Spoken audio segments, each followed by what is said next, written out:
A neighbor might have a cat that does everything in my yard, runs around wild. We give out money to spay and neuter them to the SPCA, and this poor guy pays his way. Why do we want to keep more from him when no other services pay? We do nothing from the other services. I make a strong objection to our finance department's involvement in this issue. As stated in their notes, survey of other municipalities appears to justify today's dog license fees in Nanaimo regardless of other municipalities' pound operation costs. The finance department employees lack full knowledge of Dan Hughes, previous animal control contractor. Although I understand the present contractor is related, continual address to the council of the day. There is no need for higher license fees for unaltered dogs. Just administer an animal control bylaw to keep a dog under control when not on one's property does work. There has been no and remains no excess stray dogs in our community. To completely spay and neuter the dog population simply opens the door to puppy farms, an undesirable activity. And again, Dan Hughes has stood here many a time saying it's not needed. We don't have the problem. The average of surveyed Vancouver Island and mainland municipalities of unaltered animals in all communities is $25.99. It's in the report from Finance to the bylaws, with a $5 discount early payment. The city of Nanaimo currently is $25 with a $5 discount, 99 cents lower than the average. I understand the muzzling of a restricted vicious dog impound fees may not apply if an owner attends an educational program. What nonsense. One may try to educate a dog owner, but the education does not have any influence on the character of a restricted vicious dog. What a joke. Education replacing the direction of our bylaw is without authority. I fail to find in our bylaw. And when I can see a pit bull running around with no muzzle in our community, and oh, the owner's had some education, he's exempt. What a pile of crap. I understand there remains approximately 25% of unlicensed animals in our community. While I agree with up-to-date violation fees, I do not agree with any excuse or attempt to have the highest dog license fees. Consider, dogs are man's best friend. Great company and enjoyment to the elderly, even visits to the hospital and care homes. They're well thought of. Once again, I say there's no justification to raise our dog license fees above the average of the reports in hand. Thank you. Okay, we have some questions. Councillor Patchy. Thank you, Worship. A question to Mr. Taylor and a question to staff, although I'm somewhat hesitant to ask the first one. Is your dog altered or unaltered? He won't tell me.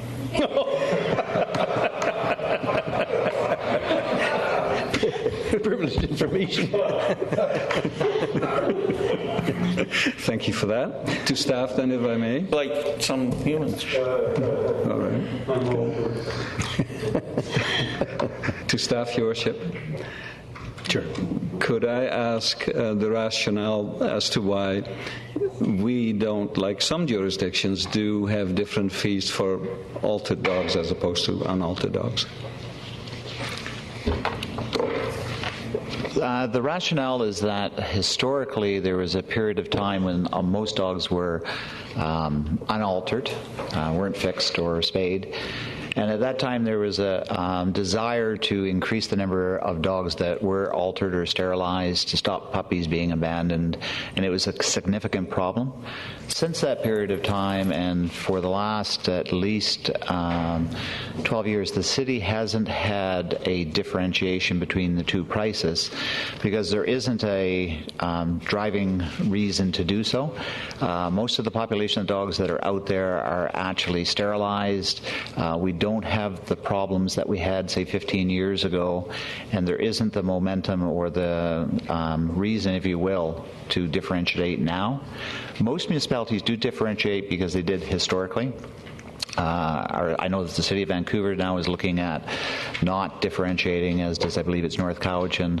But this has served us well and is working. It also evens the price out for the citizens. It's not confusing.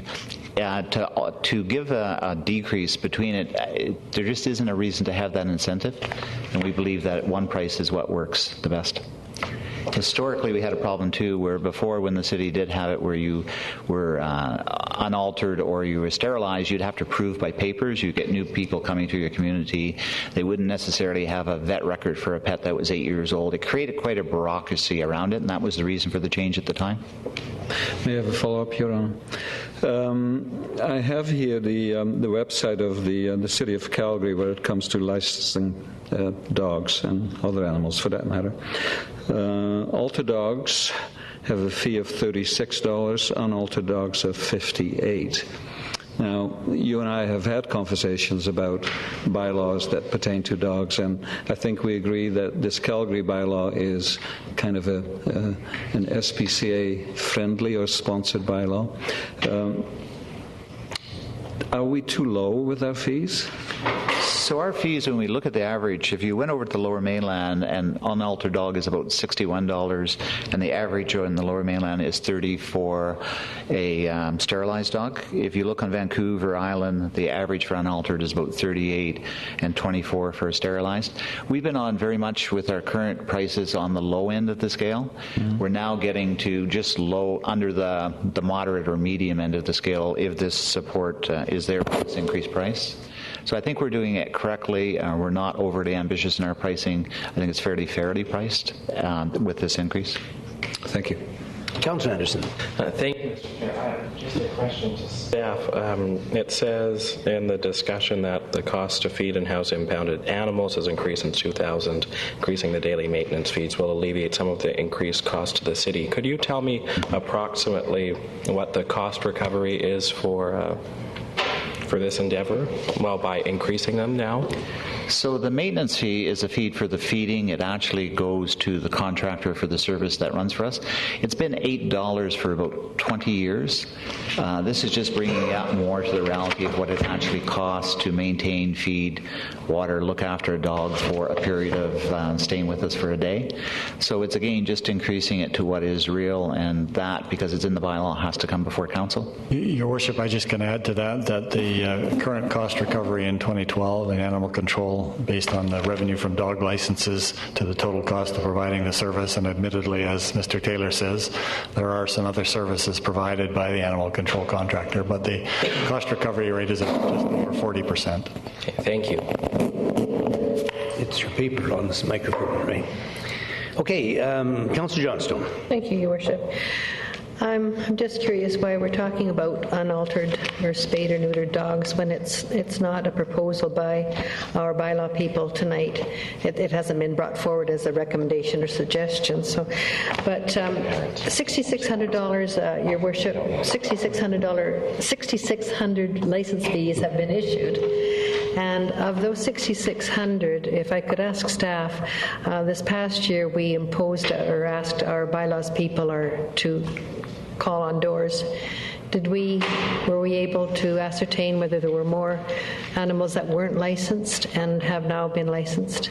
Yes, we expect to see over 7,000 by the end of this year.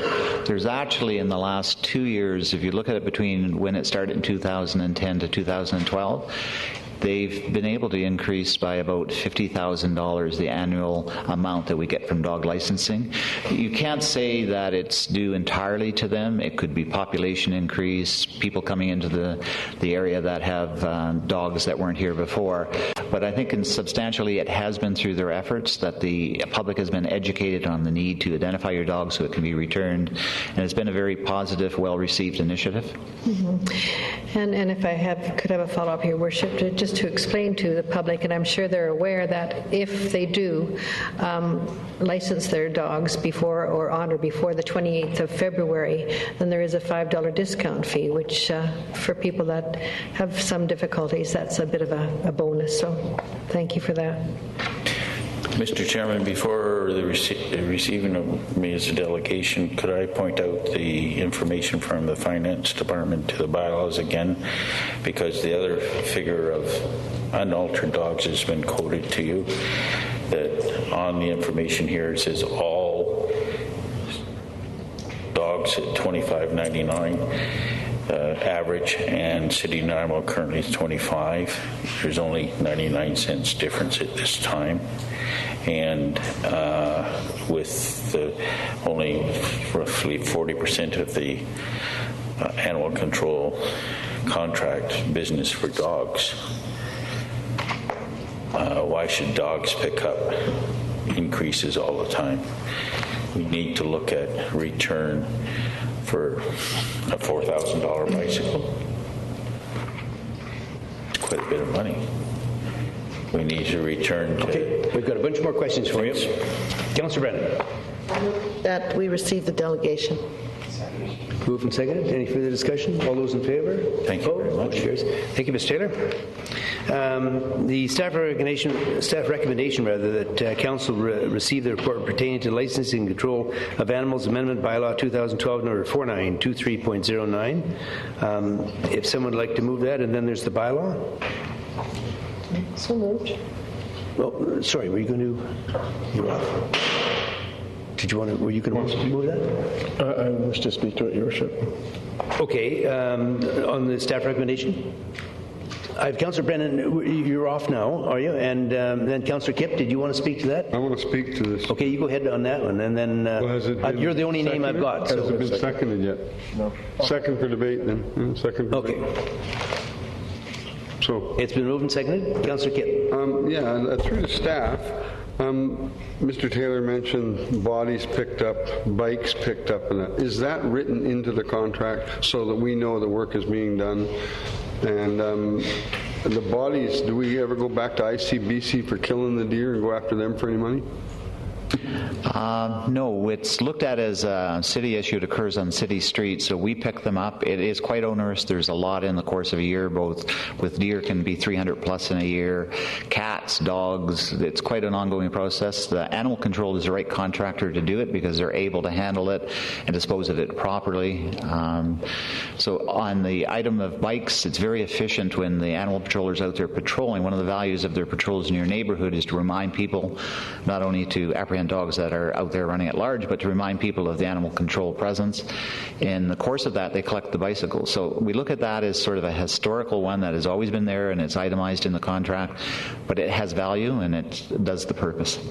Okay, I just wonder one other, not the staff. The Calgary program in Alberta is renowned for its 90% cover rate. It's even they got cats in it. Have we looked at that? I don't want to start licensing cats. That's another one. I wonder, how many people were bitten by dogs last year? Would you have any idea?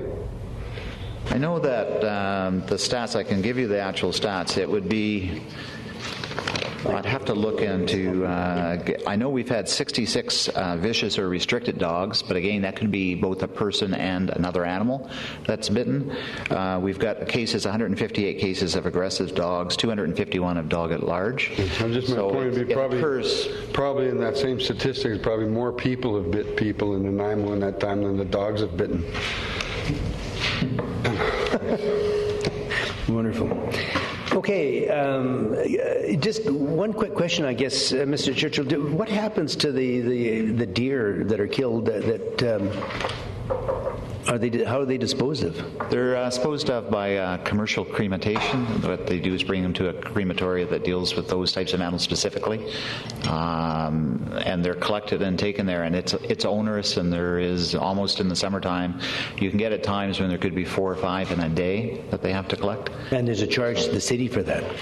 Yeah, we have to pay for the crematory use for those animals. Okay. The reason I'm asking is that within the last week or so, I read an article about state of Alaska, and there they have obviously large animals and certainly moose. And what they have done is they've created a list, and if someone is interested in coming and getting a moose carcass that's been struck by a vehicle, they have a name on the list and a phone number, and first come, first serve. They phone the first one, nobody answers. Next number, and they have to go out, they have to pick up the animal, and they can do as they wish. Presumably they're going to consume it, but that might be one option. Councillor Bestwick. Don't publish that number. If I understand correctly, we're increasing the fees in order to offset the costs of operations, primarily.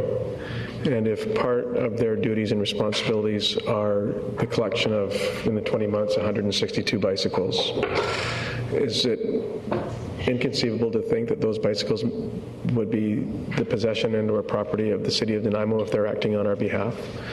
That's correct. They're turned over to Public Works and go into the found property process. And there's no return on those bicycles to the city in terms of revenue generated from their resale or disposition? There is a return. They're either auctioned or sold in some other way. Some are given away if there's no value, but we seek the best return we can get. So we do track the value that we receive on return of these derelict bikes? I believe there's records, yes.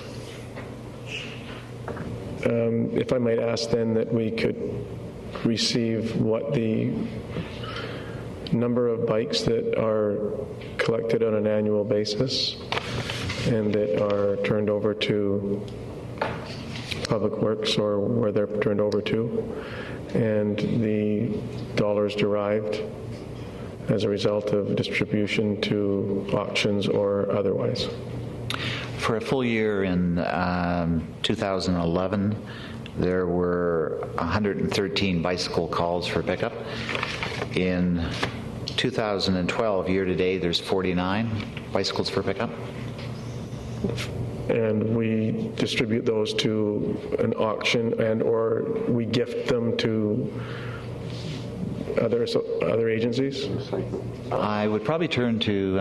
Your Worship, we and Mr. Clemens is probably the best one to speak to it, but we do have a program of donating bikes in certain cases or taking them to the auction depending on what's appropriate.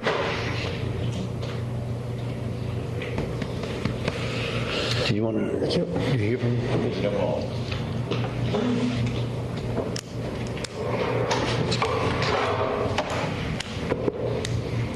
Thank you, Your Worship. I'm not sure I can add a lot to what Mr. Kenning just said. We do have a process for dealing with bicycles as they come in. They're held for a certain period of time to give people a chance to claim a lost bike.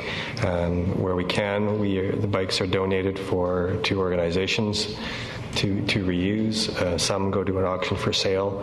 The actual dollar value, I don't know off the top of my head, but I know from previous experience it was relatively insignificant. It wasn't thousands of dollars, it was hundreds, if that. Thank you. Okay. I see no further questions. So question on the motion. All those in favor? Opposed? Motion carries. We're going into the bylaw. That licensing control of animals amendment bylaw 2012 number 4923.09 to increase license and impound maintenance fees past first reading. Moved and seconded. All those in favor? Opposed? Motion carries. That the licensing control of animals amendment bylaw 2012 number 4923.09 pass second reading. Moved. Second. All those in favor? Opposed? And finally, that licensing and control of animals amendment bylaw 2012 number 4923.09 20-09 pass third reading. Moved and seconded. All those in favor? Opposed? Motion carries. And we're going over to development permit DP 802 at 58 Mill Street. Staff recommendation that council issue development permit number DP 802 at 58 Mill Street for a watercourse variance of 30 meters. Move, staff recommendation. Is there a seconder? Moved and seconded. Discussion. Seeing none, all those in favor? Oh, you are. Okay, push a Z button. My questions. I noticed that the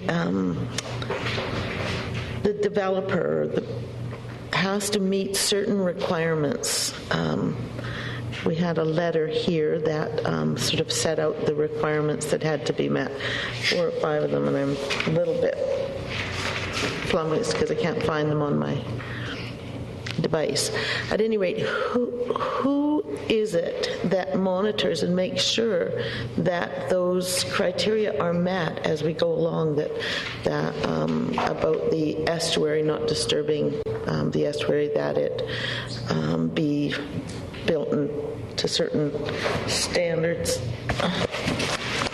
Your Worship, to Councillor Brennan, you're correct in saying that a registered biologist has to be retained to determine there's no disturbance to the watercourse for fish bearing, and in this case that's what the consultant has been hired for and has made his decision that it doesn't affect.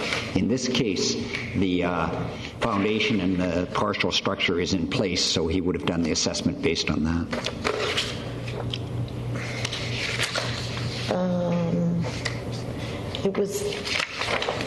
It wasn't simply the registered biologist's opinion, but in his letter, Toth and Associates,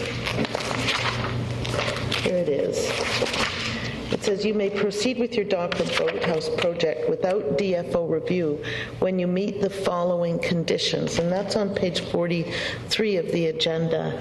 Yes. And it's bulleted, and it's a new repair or rebuild. It does not occur over or adjacent to a location involving known fish spawning habitat. It doesn't require any dredging, and you incorporate the measures to protect fish and fish habitat when building your dock. Yes. Who monitors that? Who monitors that you incorporate the measures to protect the fish? Who monitors that there isn't any dredging or blasting going on?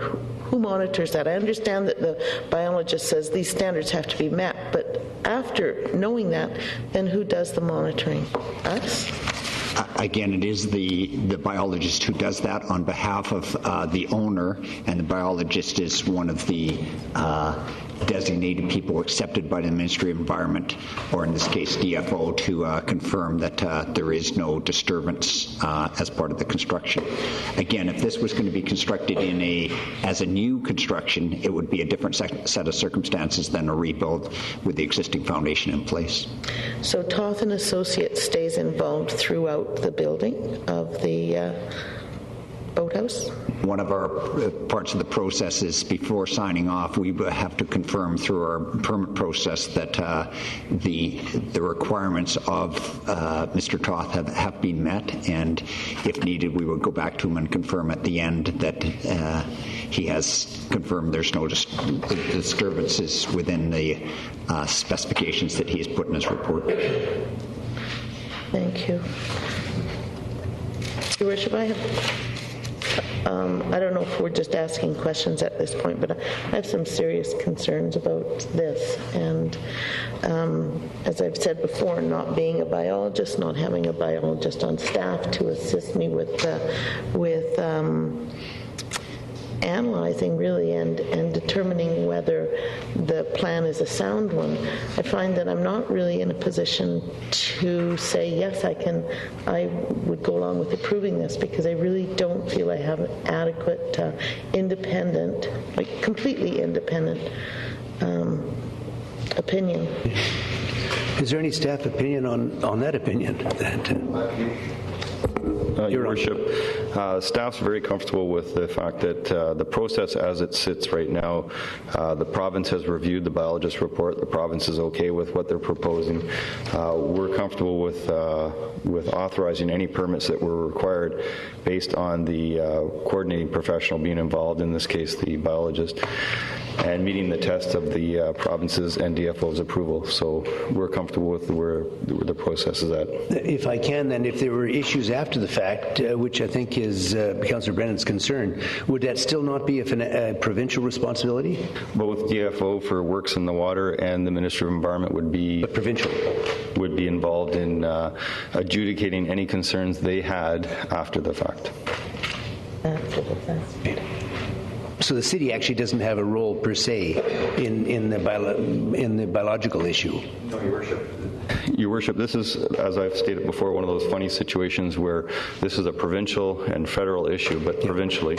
The reason that council is involved is because there's a development permit required where it attaches to the shore because it's within the riparian area, and we would be remiss in not following the procedures that the province has provided, which is to approve it and get it built. Okay, thank you. Councillor Johnston. Thank you, Your Worship. Is this not a recently reconstructed?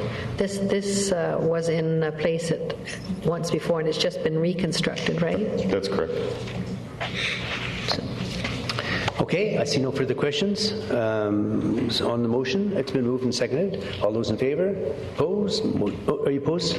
Oh, sorry. Councillor Brennan opposed. Balance of council in favour. The motion passes. Development permit DP 805 at 1505 Extension Road. Staff recommendation that council issue development permit number DP 805 at 1505 Extension Road with an aquatic setback of 10 metres, a variance of 5 metres. Someone like to move it? Move. Is there a seconder? Moved and seconded. Discussion. Councillor Greaves. Thank you, Worship. I was just, my question is this development permit in the riparian area and so on and so forth. How many lots does this affect? Your Worship, Councillor Greaves, it affects approximately a third of the lots, but just as importantly, it affects the access into the property. They physically cannot get access into this property unless they get a variance for the riparian, because they have to work through the stream to put services through, and then eventually we'll put a bridge over top of the stream that meets the setbacks recommended in the report. Yeah, I know, but Thank you. Yeah. Councillor Johnstone. Thank you, Your Worship. I believe maybe Mr. Seward has answered my question, but I was going to ask the question about the road crossing. Is that a bridge? It is a bridge. Yes, it's a bridge that spans the stream and is constructed within that up to 10 meters setback from each side of the stream, hence the need for the variance, as well as the setbacks on some of the lots. Thank you. Okay, I see no further questions on this. On the motion, all those in favour? Opposed? Motion carries. We'll move into development variance permit DVP 200 at 5300 Rutherford Road. Your Worship. Your Worship. Where's that voice coming from? Yes. I should excuse myself. I have a business relationship with the applicant. Okay, thank you. Maybe the minutes could reflect that Councillor McKay is leaving on the perceived conflict of interest. And I don't know if anyone else left for that any other reason. But it's requested that Councillor Aaron, from anyone wishing to speak. Yeah, just one sec. To speak with respect to DVP 200, and I understand the delegation is in attendance. Mr. Moore, if you're here and you would like to speak, sir, please come down. And then following that, if there's anyone else in attendance who would like to speak to matters related to DVP 200, they're welcome to do so. Welcome, sir. Good evening, Your Worship and Council. My name is Bob Moore, Regional Manager from Lotmand. I'm here to speak with you tonight regarding our signage for Lindley Point, located at 5300 Rutherford Road. I'd like to point out that we wish to be respectful of the City of Nanaimo bylaws. It has come to my attention that our standard sign package that we have used in other developments on Vancouver Island do not meet the City of Nanaimo sign bylaws. Also, a request for signage on Rutherford Road may be non-conforming due to being installed on land that we have dedicated to the City of Nanaimo for parkland. In an effort to clarify our intent with City staff, we reviewed a number of the signage proposals and have been advised that we will require a development variance permit for much of the signage, both on our property and lands dedicated to the City of Nanaimo. One of the aspects of our sign package that may cause a challenge for Council is the need for directional sandwich boards from Rutherford Road to our presentation center. While this presentation and sales office is about 170 meters from Rutherford Road, the only access to the presentation center is by a very indirect route around the boundary of the property on neighborhood streets, a distance of approximately 1.7 kilometers. We believe very strongly that we need to direct potential clients to the presentation center due to the fact that we do not expect to gain access to Rutherford Road until Phase 5 of the project. Another challenge for Council and staff is the signage on Rutherford Road. We are allowed one sign on our site frontage on Rutherford Road, which is 745 feet long. We believe that we need another source of exposure along our frontage on Rutherford Road to promote awareness of the development. We are proposing a similar type of fence signage that the Boardwalk Place development was approved under.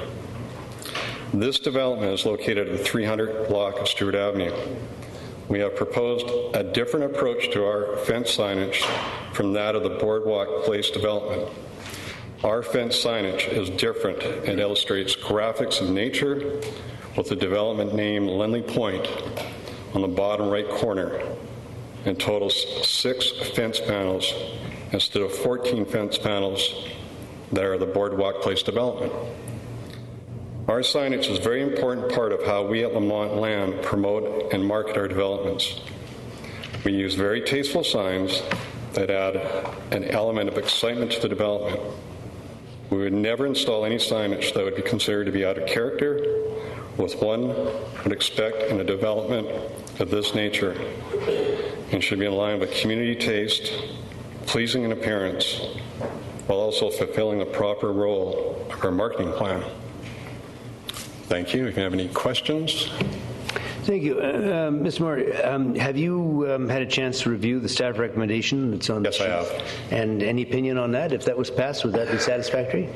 This non-support of what I just spoke about on Rutherford Road, which is the fence panels. Okay. And our feelings is that being such a wide part, we would like to put these panels on the opposite side of our signage. Okay, sir, I see some questions. Councillor Patchy. Thank you, Worship. Evening, Mr. Moore. Good evening. Couple of questions. The first one, would you explain to me the reason why you need to increase from 1 to 8 portable signs on site? Once you have people there, why would you need more? It is a long ways, even once you get onto our site, to come down to the sales trailer. And we would put our directional signs on our property on the way down to the sales trailer, just to direct traffic down to the sales trailer. Okay. With regards to your request for an additional 10 off-site temporary sandwich boards, which I understand would be or is it your intention to place those on Vandernook and Alta Vista Road? Yes, correct. Okay. What interchange, if any, have you had with the residents on those two streets? If we were allowed to proceed forward, we would... What their thought might be on it, whether they would like those signs on their street. Yes, we would interact with the neighbors and ask them if... You've asked them? No, I have not. Okay, thank you. Your Worship, perhaps Councillor Padgey is aware of this and was asking the developer for other reasons, but the city has notified the neighborhood about this. We did that as a result of the council moving this forward last time, so we haven't received any comment to my knowledge. Can you give me an idea how many residences were contacted in that? Go ahead, Your Worship. Your Worship, it was advertised in the paper. As well. And it was advertised to the properties immediately adjacent to the development. Thank you. Councillor Patchy? To Mr. Swaby then, did you get any responses on them? On the ones that were home delivered? None of that I'm aware of, Your Worship. Okay, thank you very much. That's all I've got. Thank you. Councillor Brennan? Yeah, thank you, Your Worship. This is for staff.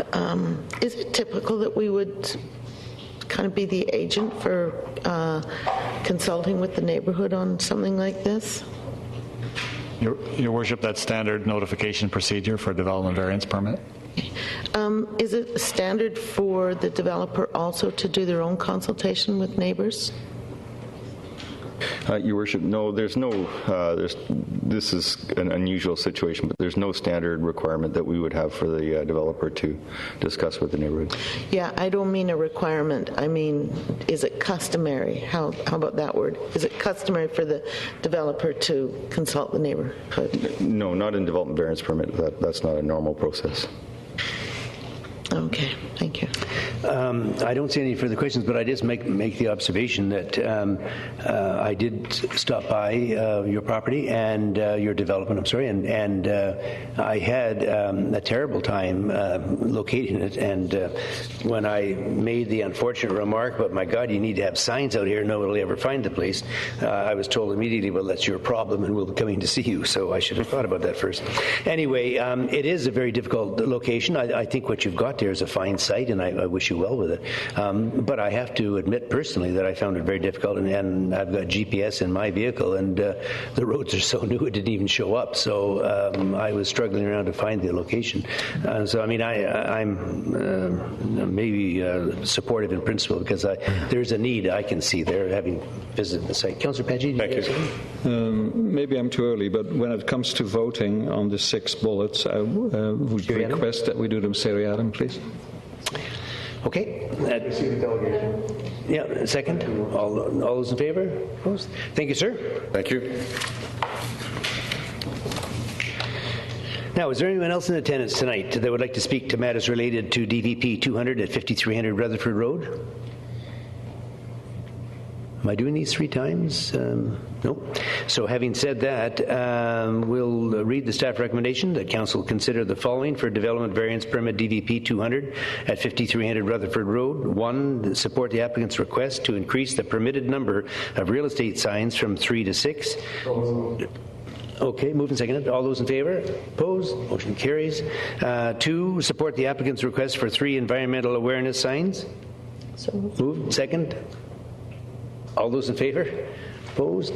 Motion carries. And 3, support the applicant's request to vary sign bylaw 1987 number 2850 to permit real estate signs to be located off-site within dedicated parkland.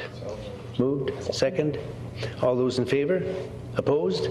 Councillor Brennan and Councillor Patchy opposed. Balance council in favor. The motion passes.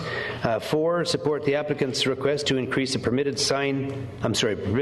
number of portable signs permitted on site from 1 to 8 and allow an additional 10 off-site temporary sandwich board directional signs between the hours of 12 p.m. and 5 p.m. Monday through Sunday. Moved and seconded. All those in favor? Opposed? Councillor Brennan and Councillor Patchy opposed. Motion carries. Mr. Chair, can I make a different motion for number 5? Number 5, you may. Support the applicant's request to increase the allowable size of real estate marketing sign for a project with more than 60 units from 12 meters squared to 129 feet squared to 39 meters squared to, in brackets, 420 feet squared, in order to permit the proposed fence hoarding sign as shown on Schedule C. Okay, what you're basically saying, instead of deny, you want to support it. Support it. Okay, it's been moved and seconded. Any discussion on that? On the motion to support? Seeing none, all those in favor? Opposed?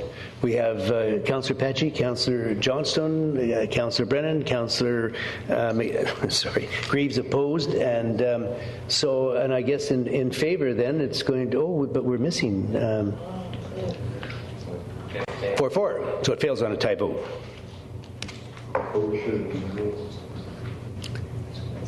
Ms. King, you're there? Thank you. Okay, so that was 5, and we'll move into 6. Sorry?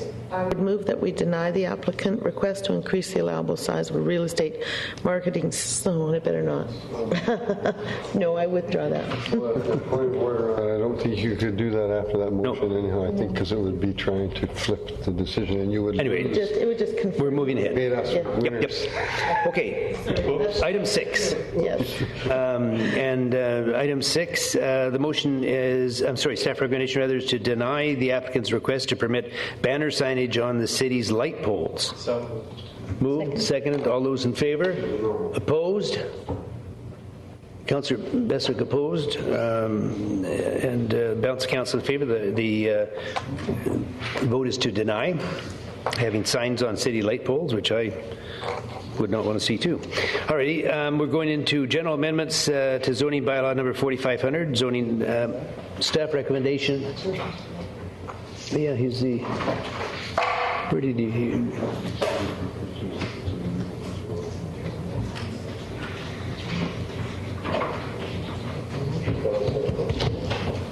If I can just ask staff while we're waiting for the turn.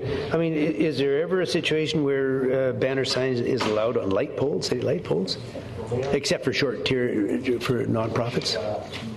Your Worship, no, there isn't. From a permitting process, there is, as we're aware, the city puts up signs made by local community people, but it's not advertising signage. Yeah, okay, thank you. The report pertaining to zoning amendment bylaw 2012. 4500, sorry. Sorry, what number are you on? The general trying to get my amendments. question answered. You threw that at me too quickly here. Okay, no problem. I'm just moving the staff recommendation regarding general amendments to the zoning bylaw. Okay, it's moved. Is there a seconder? Moved and seconded. No discussion. All those in favor? Opposed? Motion carries. Now we're going into the bylaw, the zoning amendment bylaw 2012, number 4500.031. General amendments, including text amendments and mapping changes, pass first reading. Moved. Is there a seconder? Second. I see no discussion. All those in favor? Opposed? Motion carries. And 2, that zoning amendment bylaw 2012 number 4500.031 pass second reading. Moved, seconded. All those in favor? Opposed? Motion carries. Chamber of Commerce review of zoning bylaw number 4500. Staff recommendation that council receive the report on recommended amendments to zoning bylaw number 4500 arising from the Greater Nanaimo Chamber of Commerce sponsored review of the bylaw found in zoning amendment bylaw 2012 number 4500.033.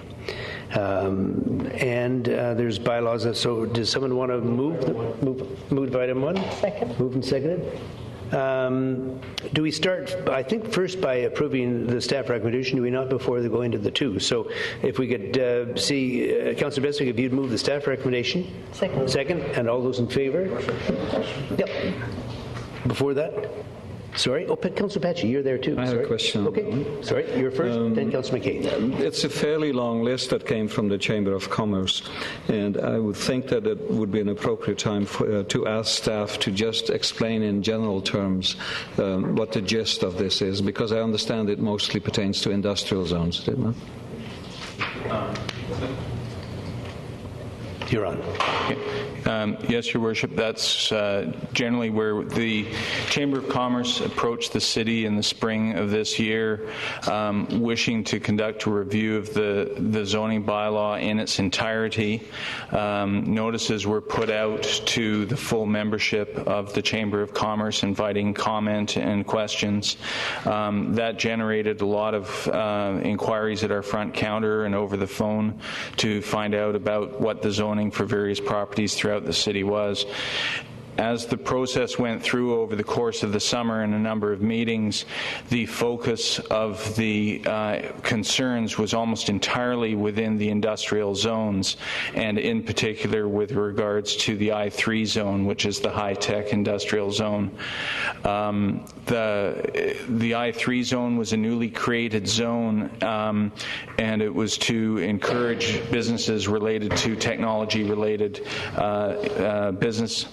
And how we had created it, if I can use a computer analogy here, we had created it by using cut and paste, taking it out of other zones and pasting it into the new I3 zone.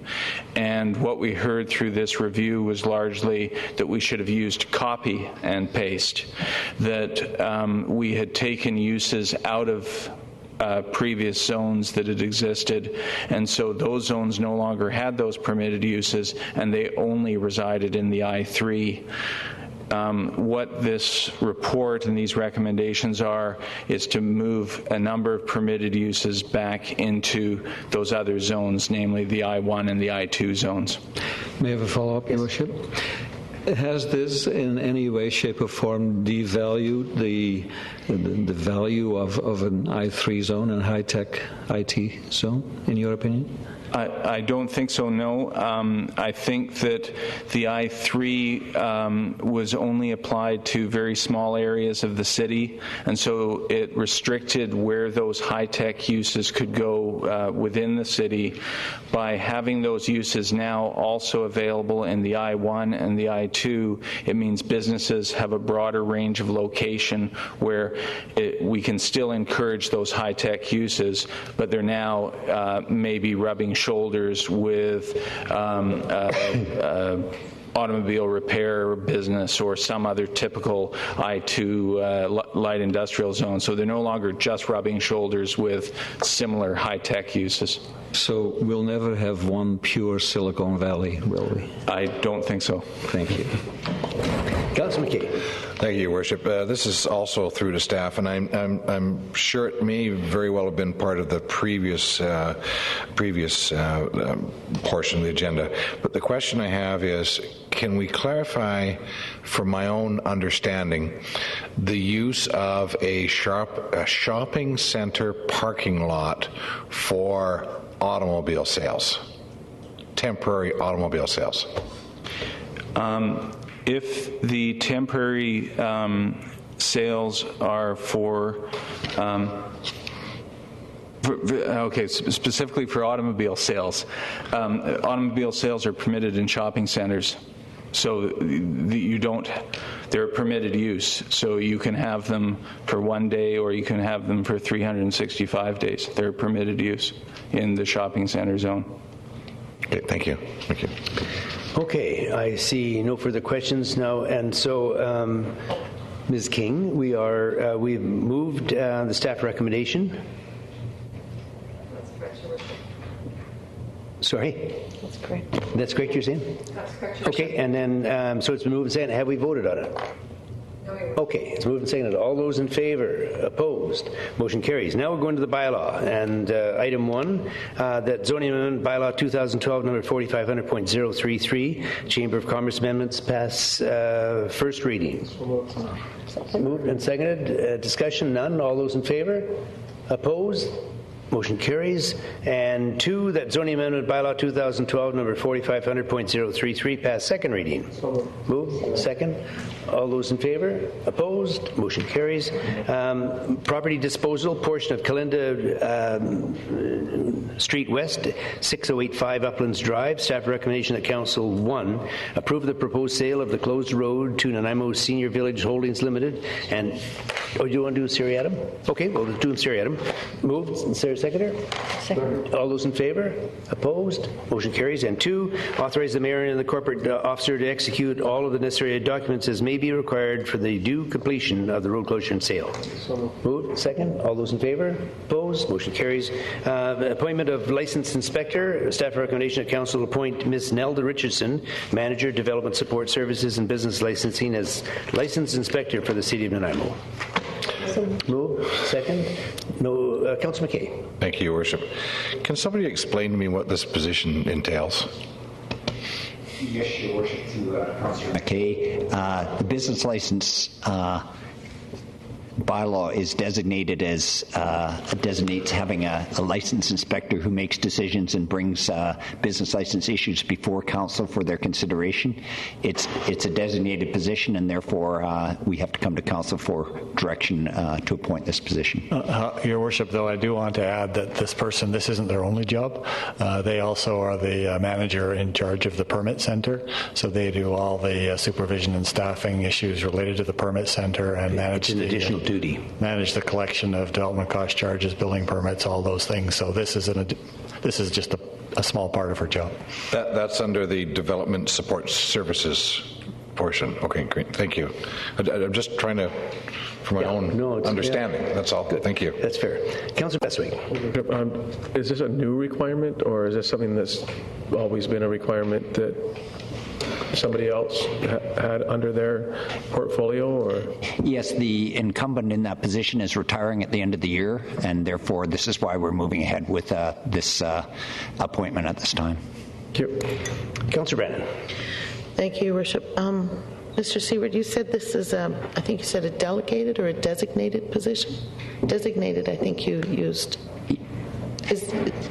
Yes, it should be delegated position. There's many positions in the community charter that are specified, such as the proving officer.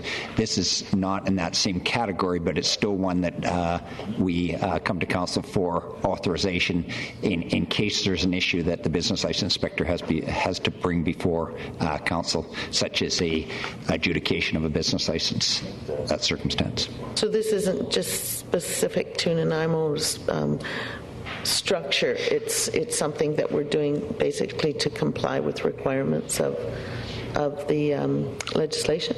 That's correct. Thank you. Okay, I see no further questions, so it's been moved and seconded. All those in favor? Opposed? Motion carries.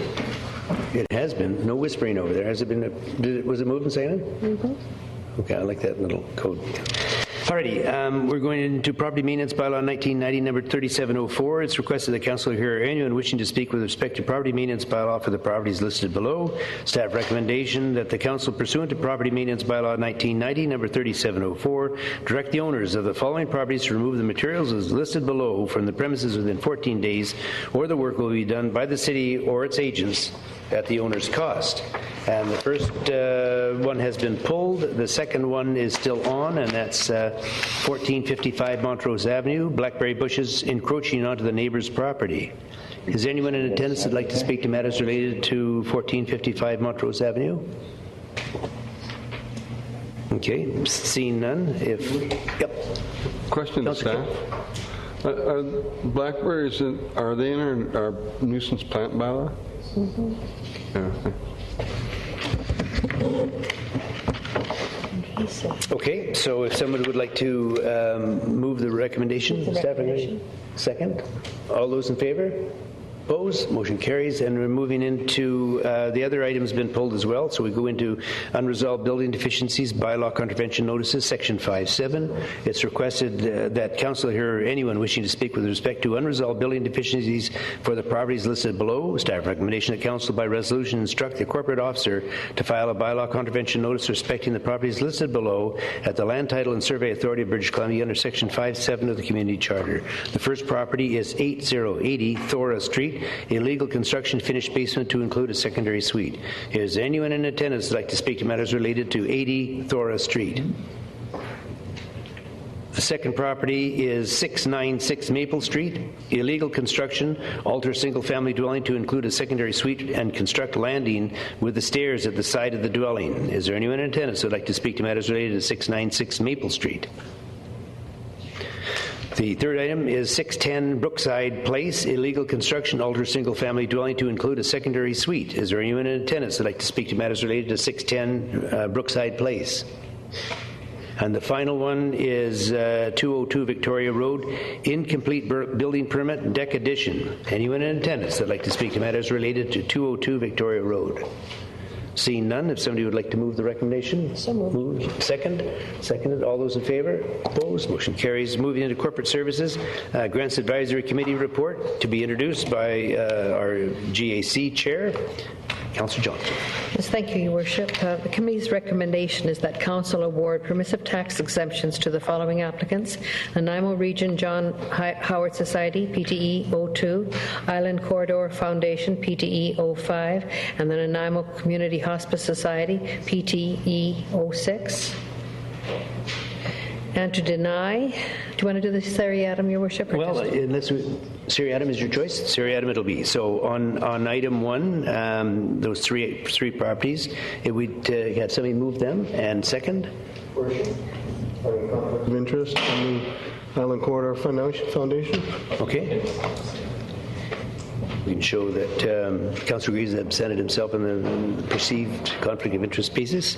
And so on those three, the John Howard Island Corridor Foundation and Nanaimo Community Hospice Society. Question. Okay. Councillor Greaves has left, so we're down to Councillor Patchy. Thank you, Worship.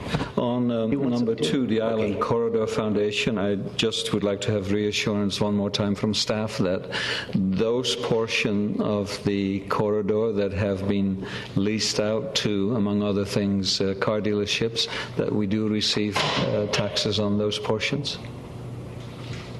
That's correct. This particular one is to do with the Wilcox Yard. Yes. Okay. Thank you. I'm off. Okay. And so we're going to move down to Councillor Brennan. You should have.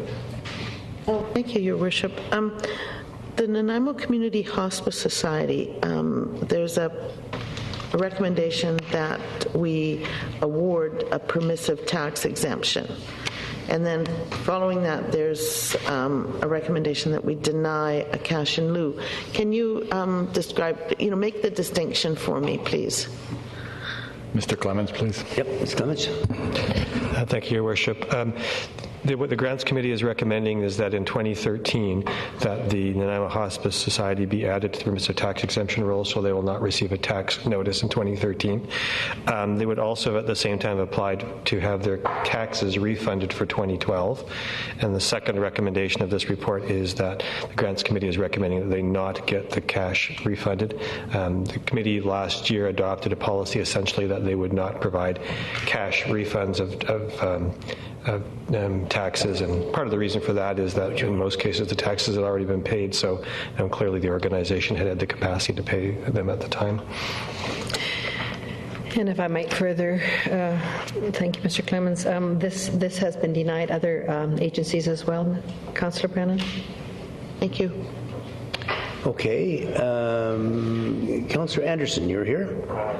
Thank you, Mr. Chair. I was just hoping that we could do each group individually instead of doing them as a block. So vote on the Nanaimo Region John Howard Society, then the Island Corridor Foundation, then the Nanaimo Community Hospice Society. Yes. Okay. Yeah. Seriatim we can do. So we have First three, Your Worship. first three. No, The first three bullets. First bullet. we were doing it bullet by bullet. So on the Nanaimo Region John Howard Society for the permissive tax exemption. Your Worship, if I may, Councillor Greaves is out only for the conflict of interest with respect to the Corridor Foundation. May I suggest the Council does that one first, and then we can... So we'll do that one first. Good point, suggestion. So this is the Island Corridor Foundation. You're moving. And is there a seconder? All those in favor? Opposed? Motion carries. My goodness. Once a fireman, always a fireman. Okay, and seconded? Okay, all those in favor? Opposed? Motion carries. And the final one, the Nanaimo Community Hospice. Okay, is there a seconder? All those in favor? Opposed? Thank you. Okay, item 2 is deny the Nanaimo, sorry. Yes, and the second item is to deny. Excuse me, Your Worship, could we clarify the vote on the last Yeah, we have to go back now that... permissive tax exemption? I believe Councillor Anderson voted opposed. Were you opposed to that one? Okay. Was there anybody else opposed? I don't, that's what I'm, well, let's see. Was there anyone else opposed? I don't think so. This is Councillor Anderson. I missed that, and I'm sorry for that. So we'll show that Councillor Anderson opposed, balance of council in favour, so the motion passes. Yes, and your worships, item number 2, deny the Nanaimo Community Hospice Society a cash in lieu of 2012 taxes in the amount of $5,427.69. Okay, is there a seconder? Motion seconded. Discussion on that? All those in favour? Opposed? Councillor Brennan opposed. Balance of council in favour. The motion passes. 3. Award a security check grant to the Nanaimo Arts Alive Summer School of the Fine Arts Society, SC01, in the amount of $400. So moved. Move. Seconder? Second. Sorry? Diane did move it. Okay, fine. I'm trying to read this, look up and listen. It's not sometimes challenging. So all those in favor?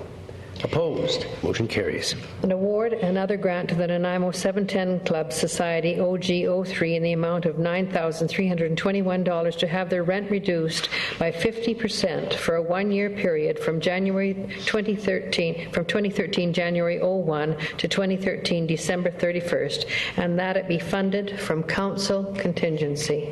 Second. Who moved? Did somebody move? Okay. And a second. All those in favor? Opposed? Motion carries. Now, minutes of the Grants Advisory Committee meeting held 2012 August 15th to be introduced by Councillor Johnson. Committee recommendation is that council receive the minutes of the Grants Advisory Committee meeting held 2012 August 15. Second. Okay, moved and seconded. All those in favor? Opposed? Motion carries. Okay, property tax exemption, item C, bylaw. We have one delegation, the Nanaimo Squash Club. I think the staff recommendation, the council received the report pertaining to property tax exemption bylaw 2012 number 7152. Is there somebody in attendance that would like to speak to matters related to the Nanaimo Squash Club?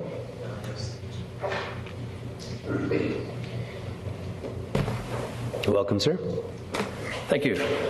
Your Worship and Council, I'm Simon Davidson, board member of the Squash Club.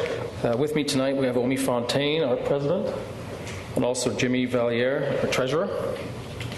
For 2 years in a row we've been recommended by the committee for the permissive tax exemption, and on both times we've been turned down by council. So we thank you for allowing us 10 minutes or so tonight to present more information on this. More than 10 minutes was spent with the committee, quite a bit more, including lots of detail on financial statements and a lot of detail. We won't try not to bore you with all of that tonight. Of course, it is available if you need that information. Is this working? Does your screen advance? It's gone blank now? Okay. Where's our IT guy? No, that's good. Okay. I'll start with a purpose process payoff statement. We feel strongly that there is a payoff here for both the city and the Squash Club in what we're proposing. The purpose tonight is to explain the need for the Squash Club to have a permissive tax exemption. The process will quickly go through an overview of the Squash Club, the sport of squash, for any of those not familiar, why we think we should get the tax exemption, how the funds would be used, and then conclusion. The payoff, we think, is if you become fully aware of the benefits and consequences of this decision on the PTE. Again, I think there's a payoff for both sides here. Quick overview of the Nanaimo Squash Club. Opened in 1981 as a private business. In 1985, it was transferred the ownership to the members as a non-profit society. It's operated that way ever since. We have an elected board of directors with 9 members. An employed manager in Squash Pro. We have 150 members. The members have 24/7 access with a swipe card. And then last year we had 500 or so public drop-in members that pay $10 a time to play. The catch is that they're only able to get in when the manager is on duty. So that's from Monday to Friday, about 3 to 9 p.m. are the manager hours. We also have a junior program. This got up to about 20 kids at the end of last season. predominantly or solely actually from the South End schools, I think because they can get there right after school. The only reason I bring that up, it was asked of us at the committee level, so I point that out. We also have instruction offered to elementary and high school groups that come down, and that's part of their PE program. Quick overview on the sport of squash. Started in Harrow, England, circa 1830. Named from when the rubber ball is squashed against the wall, just for a little bit of trivia. I think members of our club weren't even aware of that. So, in June 2009, it was estimated there was 50,000 courts in 188 countries. Forbes magazine rates squash the #1 healthiest sport in the world. It's growing in Canada, and it's one of the fastest growing sports in the world. Canada has presently over 425 squash clubs. Okay, so why should the squash club get tax exemption? We see ourselves as an extension of the Parks and Rec program. This is not offered by Parks and Rec. In other communities on the island, Campbell River, Courtenay, Victoria, the squash clubs all operate from within the rec centres, so they are subsidized and have lower fees as a result. Point 2, we are a registered non-profit society. We don't see how we are different from the Curling Club, BMX, McGurr Sports Society for baseball, Canoe Kayak Club, Equestrian Society. There's an extensive list. You also get church groups, theater groups, all the rest of it. I think all of these groups and sports, along with ourselves, add another dimension to the city, to our great city, and we think that squash is just as valuable as any of those other activities. In fact, we would think more so, but we'll say just as valuable. Point 3, we bring visitors to Nanaimo. This season we'll be hosting several smaller tournaments, 3 to 4 in between our season, October to May. Typically, island clubs participate in those, but we're hosting 2 major tournaments this year. The Nanaimo Open, which we host every year, has 100+ entries.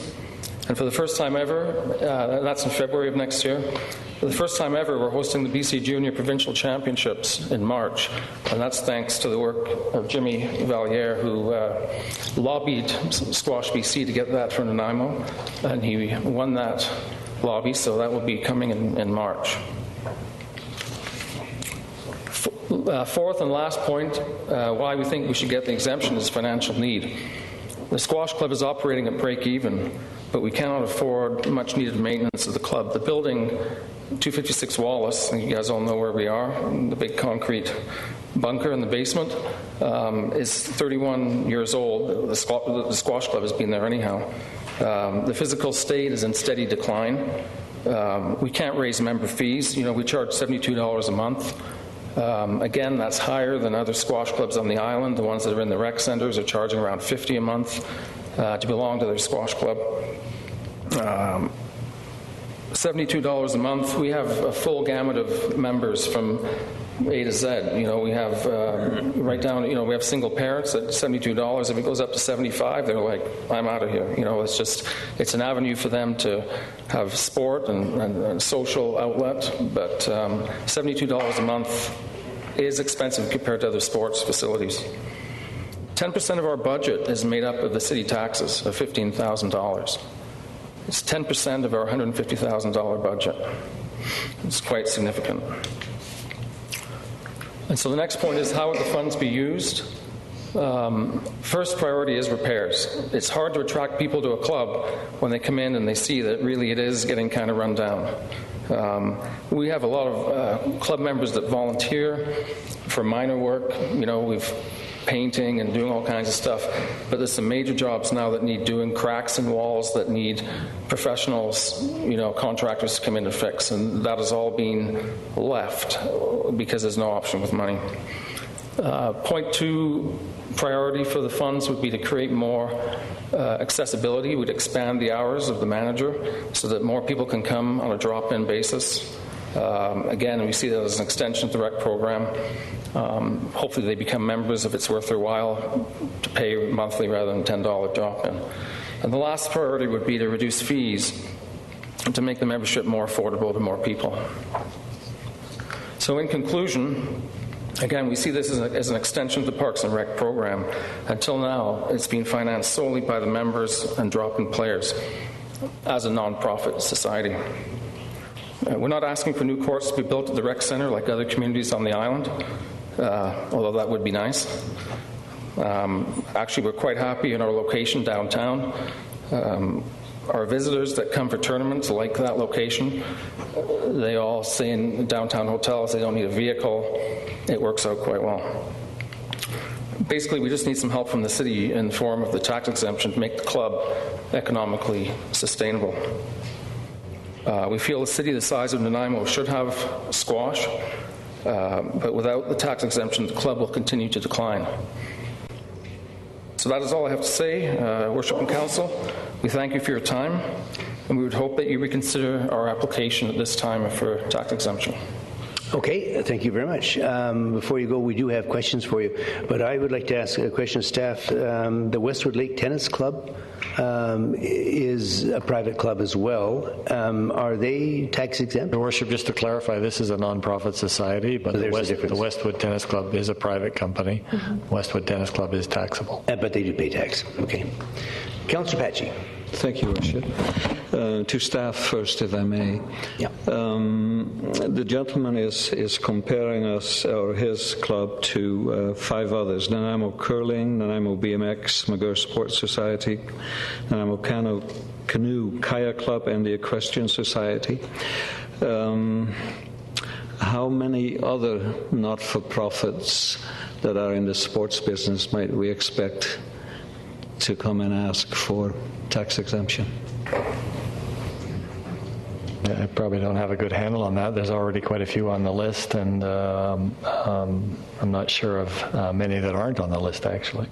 It's a difficult question to ask how many more might be coming out of the woodwork, but the answer, as City Manager said, is there's already quite a number of sports organizations on the city's permissive tax exemption bylaw. Many of those organizations occupy properties or buildings that are on city property. Mm-hmm.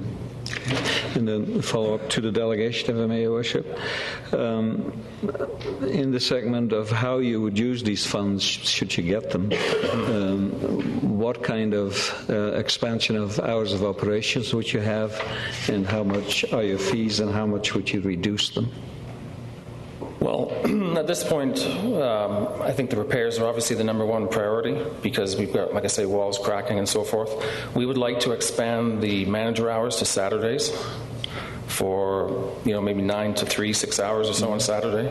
And the fees, right now, our budget, it's 10% of our budget. So if we allocated all of this to the fees, it would come down roughly $7.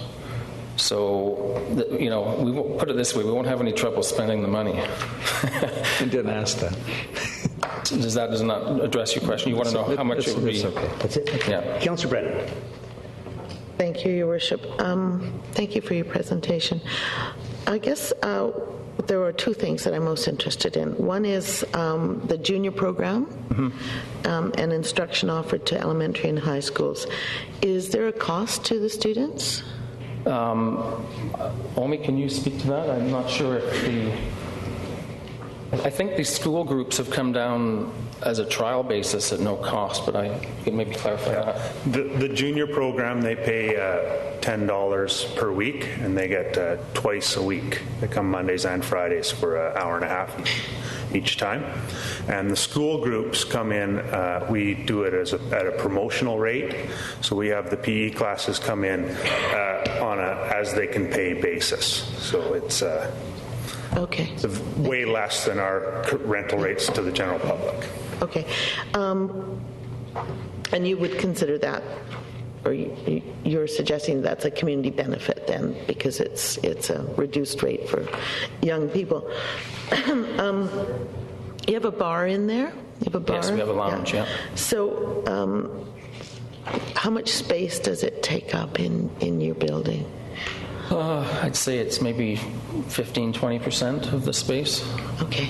Yeah. Yeah. Okay. Thank you. I'm going to be making a motion at the end of this because I've discussed this with staff. The decision on this, the bylaw has to be passed by October 31st, and they've told me that they can review really the whole situation, looking at the curling club, looking at the other ones, and come back with a report on how we might be able to do percentage decreases or relaxation of the taxes. So just Why don't so we, you know, we've got a couple more questions, and then I'll come back to you, to get the motion. Okay. Councillor Bestwick. Thank you, Worship. Do you lease this space? Yes, we do. We're a tenant in the building. You're a tenant. So does the landlord feel any obligation to make improvements to the space that you're paying rent on? I think it's similar to like a strata type arrangement. We are responsible for the internal, the inside maintenance of our courts and so forth. He would be responsible for the building shell and plumbing and things like that. Obviously, he's responsible for, but. If we've got a crack and plaster in the walls and squash courts, there's not much interest from him in helping with that. Okay. Secondly, you indicated in your presentation that the hours of operation are 3 to 9, but you have a swipe card for membership. I suspect that they can go in 24/7. That's right. 7. Yeah. So, which would and Monday to Friday? Is that Monday to Friday Monday for to Friday? for the managers, for the public access. For the public access. And the swipe card is whenever you want to play. Yeah. So you mentioned that your school programs, for the inner city schools and the school programs, so they're coming outside of. They come right after school. Monday. PE classes come Yeah. earlier in the day, and we have someone come down and let them in. Okay. All right. Thank you. Councillor Greaves. Your Worship, I should watch myself. I think Councillor Brennan was looking over my shoulder because she's asked the same 3 questions that I was going to ask, so I have nothing to add. Councillor Johnston. Thank you, Your Worship. And I just want to reiterate from the previous meeting that the Squash Club does meet all the criteria set down by the Grants Advisory Committee. They are a not-for-profit society. They do improve the quality of life for our citizens, and that's why we voted in favor of it and brought it forward. Okay, Councillor McKay. Thank you, Your Worship. To the delegation, do you feel you pay market rent for your facility? We think it's fairly expensive, but I have nothing to compare it to. I don't rent any other commercial space in Nanaimo, so I really don't know. Okay, and we do have an agreement from the landlord, though, that 100% of any tax exemption will be passed on to us. Okay, thank you. Supplemental, Your Worship. So your budget's $150K a year, roughly? And how many members? 150 right now. I think it's 130 odd. It fluctuates up and down. We get some more students that come back in the fall, and people leave, but in that 130 to 150 range. Thank you. Further question to staff, if I could, Your Worship. Just out of curiosity, what would the oh my goodness, Vancouver Island Raiders pay to use the Caledonia Field, or what would the curling club use what would the lease be on the curling club, for example? I mean, would it be considered to be significantly over or below market, for example? I mean, I'm quite astounded at some of the fees that we're paying at recreation facilities, as how low they are. Mayor Rattan, in answer to Councillor McKay's question, for the Raiders, they would pay in the neighborhood of $250 to $300 a game, I believe. That's just from recollection. And your other question was related to which group, the curling club? Yes. The curling club does not pay, and they've got a facility that they own on our city property, but they do not pay anything. Okay. Thank you. Okay, so we're back to Councillor Brennan. I would move that we request a report from staff regarding options available for determining a fair method of exempting all or part of the property taxes, and that the report be brought back to us in time that we can pass the bylaw on or before October 31st. I'll second that. Okay. Moving seconded. Mr. Kenning, is that within the realm of possibility? Certainly, we'll endeavor to do our best. I suspect that what we'll come back with is an option around exempting a portion, the portion of the facility used for recreation and squash, and possibly recommend leaving taxable the portion for drinking. Okay. So it's been moved and seconded. All those in favor? Your Worship, you have... Sorry? Oh, sorry. Go ahead, Councillor Bisley. Thank you, Your Worship. This is on the motion now, isn't it? Yes, it's on the topic of the motion. Okay. So on the motion, and our chair, our Grants Advisory Committee chair, advises us that the applicant meets all the criteria, which would suggest that it's been reviewed and investigated, and I think it's been before on 2 other occasions to staff for information and for the 2 previous Grants Advisory Committees to review and come back. And I'm suspecting then by Councillor Johnson's explanation that it meets all of the criterias, that I'm wondering why we would be sending this back to determine whether or not it meets the criteria, because it's been identified by our chair that it does. So although I'm willing to wait 4 weeks for another report to come back, this information coming from our chair and the advisory committee that it already meets the conditions. So I would only say, Your Worship, that I think that the council knew that the last time it considered it and defeated it, so presumably council wishes to look at some other option. Well, thank you for that. We've on many occasions sent things back and had things brought back, and on many opportunities we change our perspectives and views with the more information that we have, no doubt. And on this particular occasion, if our chair is telling me that it meets all the criteria, then I'm comfortable with what has been presented. Okay, let's keep the clapping down, okay, during the meeting. Councillor Brennan, did you want to add something here? Yeah, I just wanted to add that the reason that I'm requesting a staff report is, one, because the applicant has told us that there is space that is dedicated to a bar. And I think that other facilities have the same thing.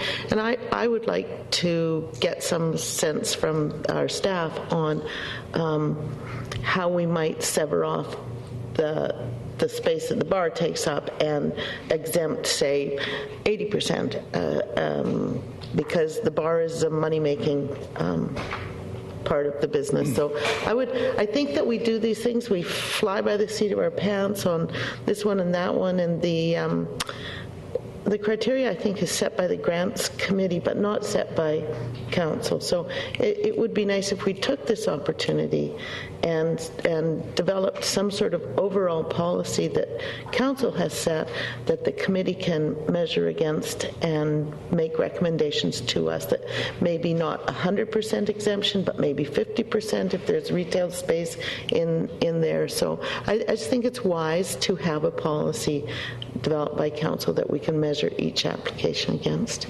And this is an opportunity. Councillor Kipp. Yeah, was that last part a second motion?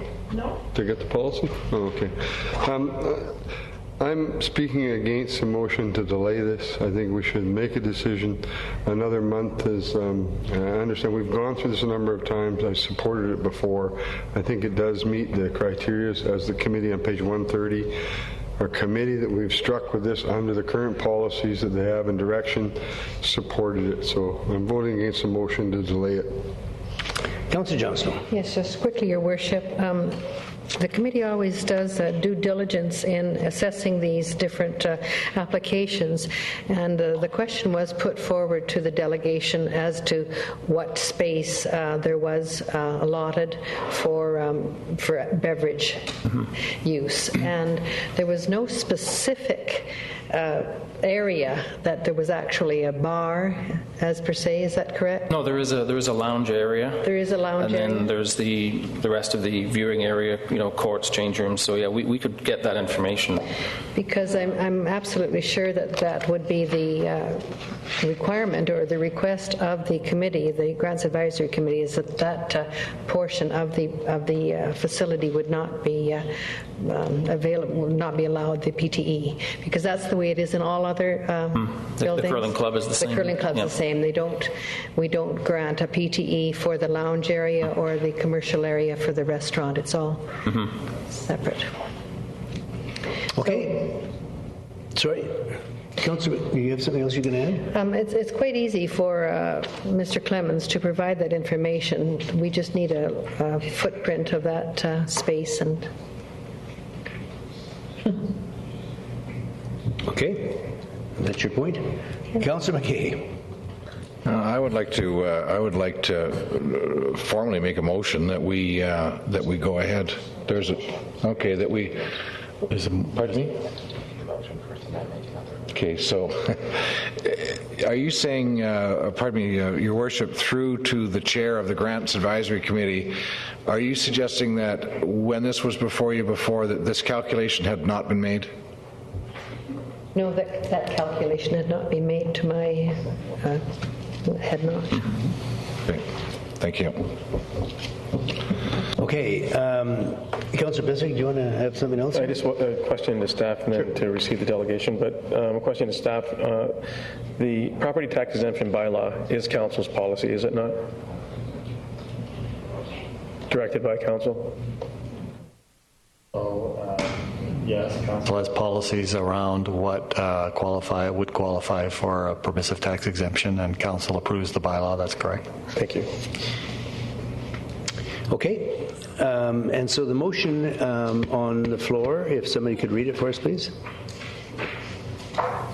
Your Worship, my understanding of the motion is that Council directs staff to prepare a report regarding the options available for exempting all or a portion of the property taxes attributed to the Squash Club, and that this report come back in time for the bylaw to be adopted on or before October 31st. Okay, for my part, it's the lounge part that I have a problem with, and so I think because of that, I certainly don't think it would be wrong to refer it back for clarification on that portion. I don't think 30 days will change the lifestyle. So, Councillor Bestwick.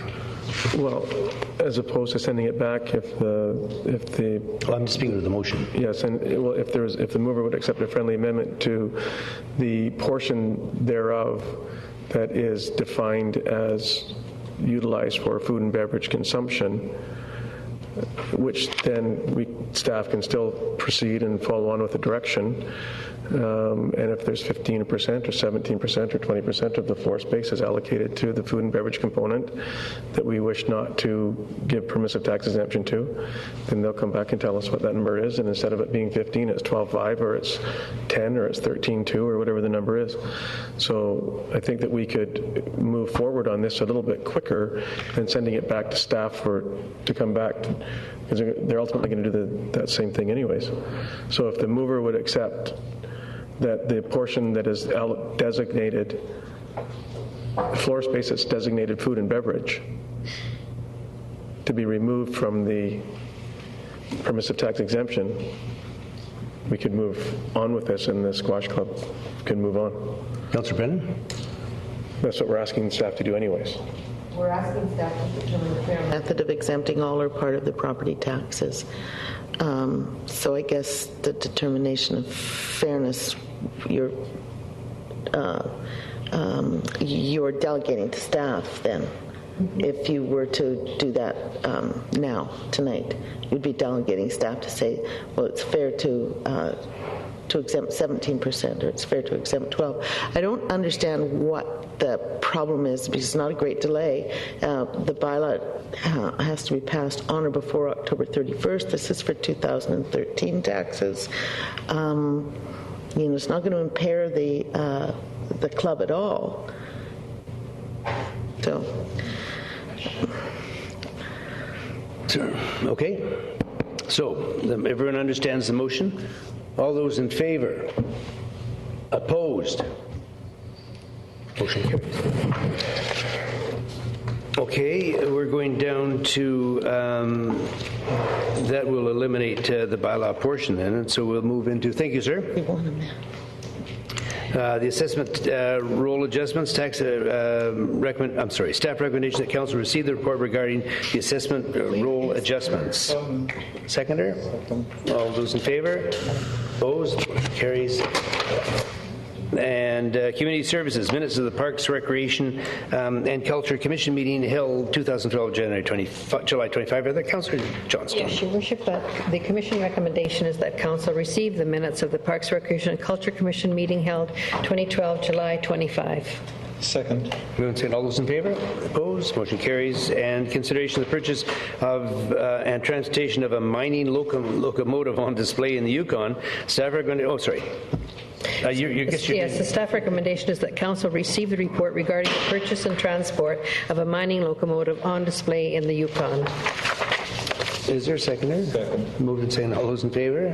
Opposed? Motion carries. Bylaws with no accompanying report. 11A, that zoning amendment bylaw 2012, number 4500.008, RA 282, to rezone part of 1350 Fielding Road from rural resource AR1 to single dwelling residential R1 in order to allow a single family subdivision be adopted. Moved. Seconder. Discussion. All those in favor? Opposed? Motion carries. That business license amendment bylaw 2012 number 5351.08 to ban the trade, sale, or distribution of shark fins or their derivative within the city of Nanaimo be adopted. Moved. Seconded. All those in favor? Opposed? Motion carries. C, the highway closure and dedication removal portion of Highland Boulevard adjacent to 2180 and 2190. Highland Boulevard bylaw 2012 number 7154 passed third reading. Moved. Seconder. All those in favor? Opposed? Motion carries. And E, the Development Services Department fees and charges amendment bylaw 2012 number 7016.03 to amend. Excuse me, Your Worship. Yeah. We missed the reading of D. D, I'm sorry. The highway closure is going too fast here. Just even. No, I'm going back.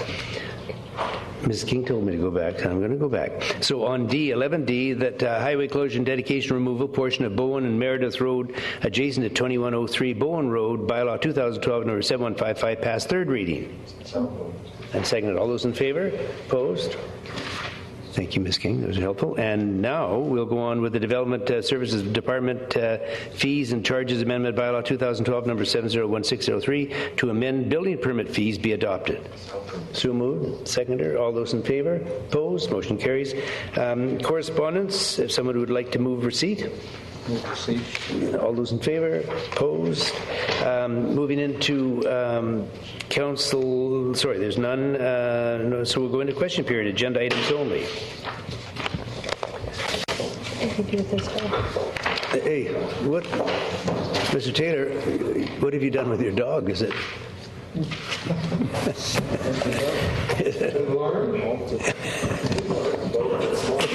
I hope it's not at large now, is it?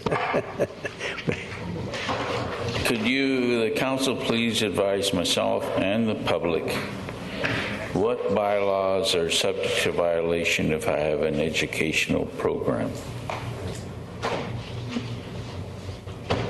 Because if you have to see, as I said in the bylaw discussion for dogs, about the pit bulls. If I see a pit bull going around with no muzzle on, and I say, what's the score? Well, the owners had an education program. So he doesn't have to wear a muzzle. And yet the bylaw says he has to wear a muzzle.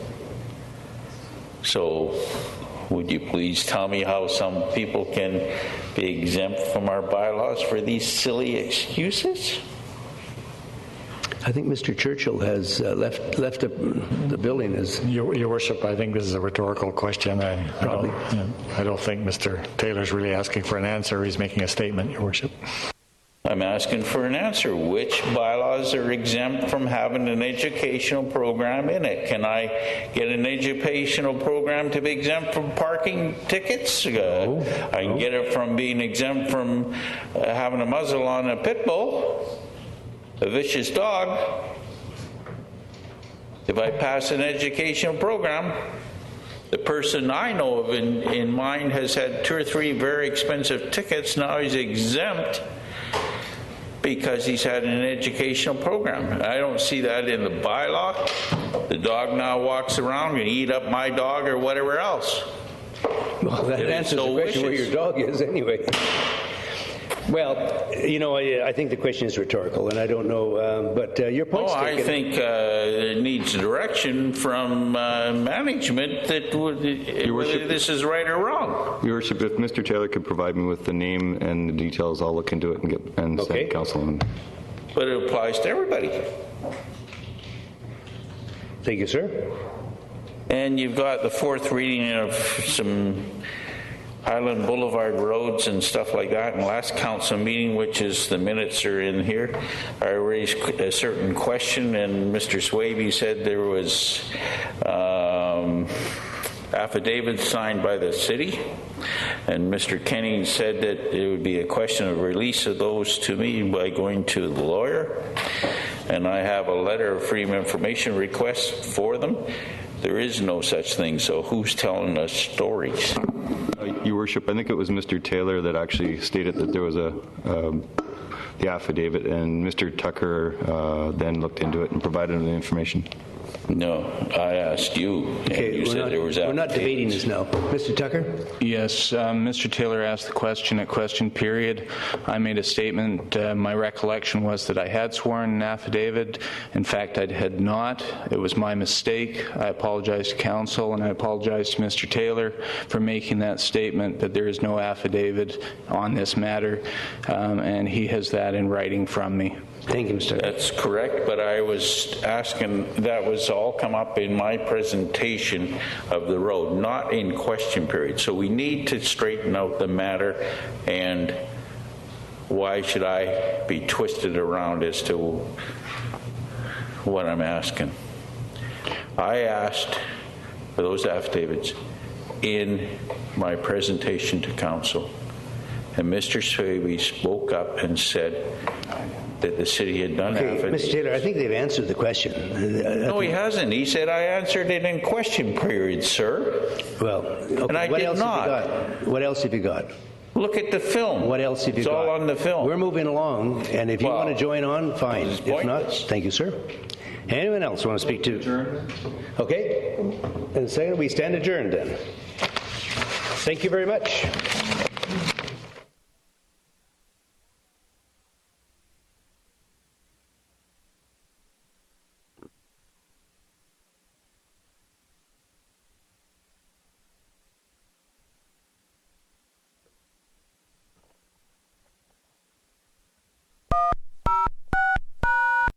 You're getting drunk and shirt off. He actually did great. Very impressive. He did good. He kept on the entire class. He didn't give up, and he did the entire class. So that's something to be said about that.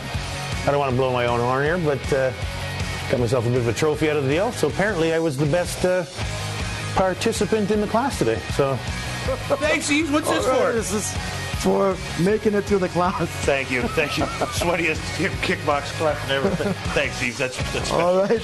Oh, here it comes. Oh.